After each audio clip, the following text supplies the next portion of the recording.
اتجمدت مكاني، قلبي كان هيقف.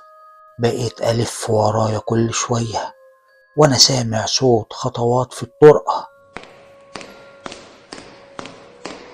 وفجأة ظهر قدامي ملف قديم متطرب عليه تراب الدنيا، مكتوب عليه: القسم المغلق، جناح رمزي.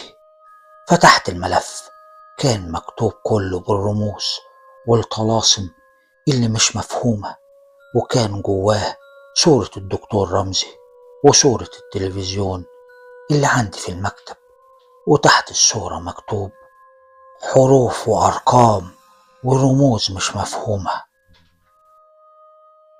وقتها فهمت إن الدكتور رمزي كان بيستخدم السحر علشان يشوف المستقبل، بس هو مات فجأة بطريقة